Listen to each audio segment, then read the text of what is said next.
ઈશ્વરના પ્રેમથી અર્પણ કરો. તેમના દિવ્ય પ્રેમની જ્વાળા દુનિયામાં પ્રગટાવો. આ કોણ છે? કોણ બોલે છે? આ અવાજ ક્યાંથી આવ્યો? અરે મને શું થઈ રહ્યું છે?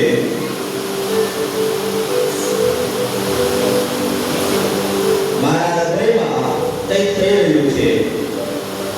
પ્રભુ, તું ક્યાં છે?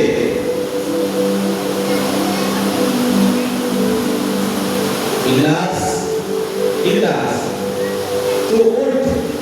મને તારી જરૂર છે. તું દુનિયાની શબ્દ જોવે છે. તારે અભિમાનથી તારી માનવી શક્તિથી દુનિયાને જીતવી છે. તારી તલવાર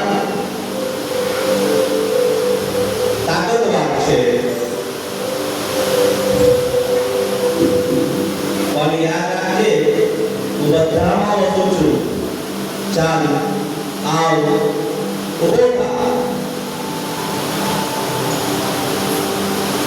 તારી તલવાર અને તારી જાહો જલાલી, તારા કિંમતી કપડા, એ બધું તારું અભિમાન છે, જે તારા માટે દીવાલ ઊભી કરે છે. હું તને ચાહું છું, ઇગ્નાસ.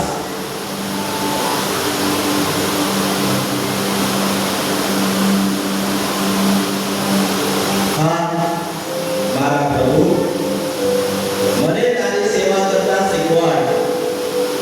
તને હું મારું સર્વસ્વ આપી દઉં તેવું કર. અને મારા બદલામાં કશું નથી જોઈતું.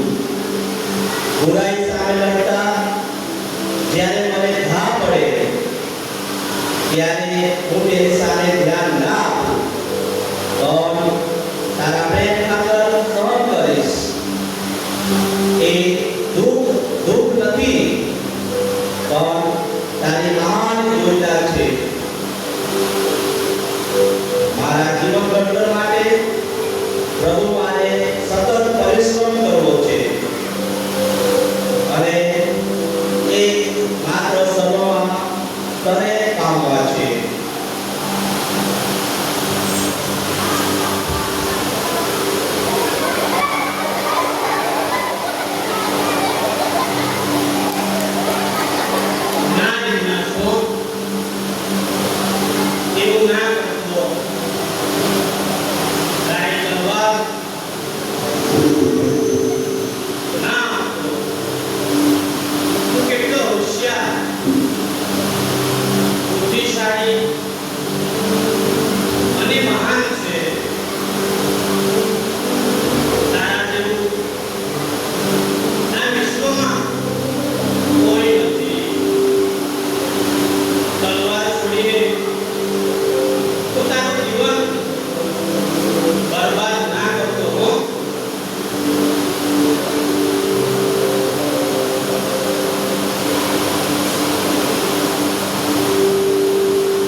સંત ઇગ્નાસનો જન્મ 23મી ઓક્ટોબર 1491માં લોયોલાના કિલ્લામાં થયો હતો.